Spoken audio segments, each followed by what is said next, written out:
I've always been the kind of woman who likes to feel the wind in her hair and the rush of the road under her tires. Maybe it's because of everything I've lost, my mom when I was 20, my dad barely a year later. After that, I just wanted to feel alive. So when I moved to a small Tennessee town last year, I found myself going on midnight drives to nowhere, blasting music, chasing a feeling I couldn't quite name. That night, I was pushing my old Mustang harder than ever. The air was warm, the moon bright, and I felt invincible. Until I saw those red and blue lights flashing behind me. My stomach dropped, and my heart started hammering. I pulled over, trying to catch my breath as I watched the cop step out of his cruiser.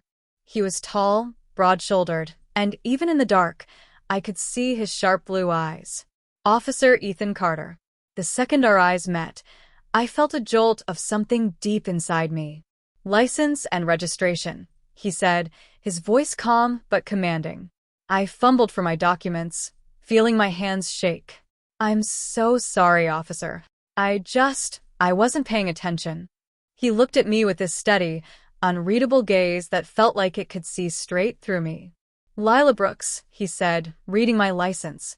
"You were going 20 miles over the limit. That's not just speeding. You know that, right?" I swallowed hard. "I know." My voice was smaller than I wanted it to be. He studied me, his expression softening for a moment. "Step out of the car, please." I stepped out into the humid night air. He came closer, close enough that I could feel the heat of his body. "Why do I feel like you're running from something?" he asked, his voice lower now, more gentle. His words cut through me.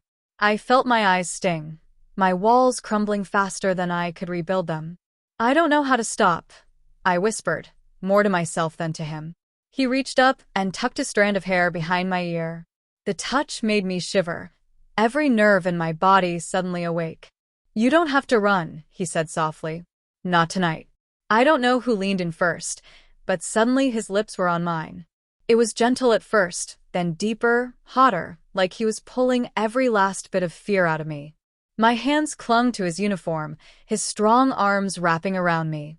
When we finally pulled apart, I was breathless. He looked at me with those blue eyes, something raw and tender in them.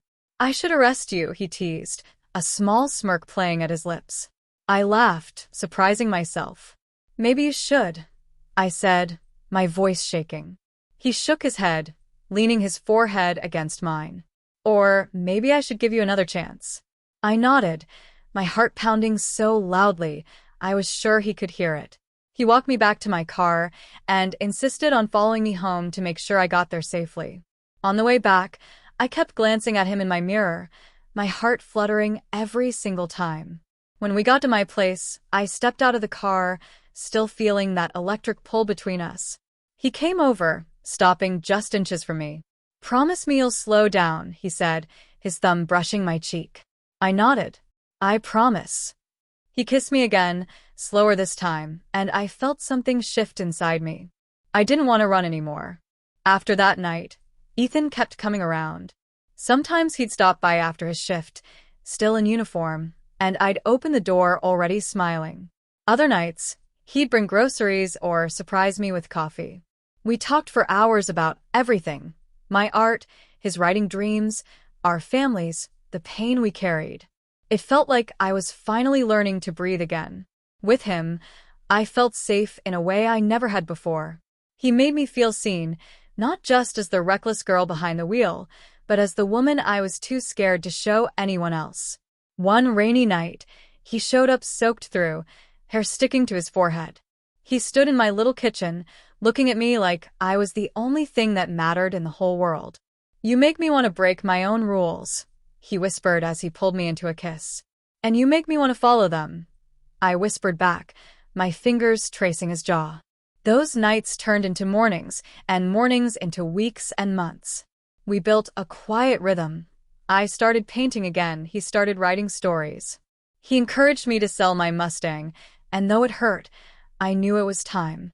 Instead of chasing adrenaline, I was learning to find peace in the slow, simple moments. We spent evenings cooking together, dancing barefoot in the kitchen, our laughter echoing off the walls. Sometimes he'd read his writing to me, and I'd paint nearby, feeling like the world had finally stopped spinning so fast. Then one golden evening, he knelt down on our porch, his hands shaking slightly as he held a small ring. "Lila Brooks," he said, his voice breaking a little, "you broke through every wall I had. Will you marry me?" I threw my arms around him before he could even finish, tears streaming down my face. "Yes," I whispered over and over. That night, as we lay under the stars, I realized I had finally stopped running. I didn't need the speed or the danger anymore. I just needed him, his steady hands, his patient heart, his quiet strength. With Ethan, I felt free in a way I never had before. He didn't just slow me down. He caught me, held me, and helped me find a new way forward. Sometimes, I think back to that night on the road, how one wrong turn led me straight into the arms of the only man who could truly break through my guard. I thought I had broken the law, but really, he was the one who broke me open and put me back together again. And every morning when I wake up next to him, I know I'm exactly where I'm meant to be.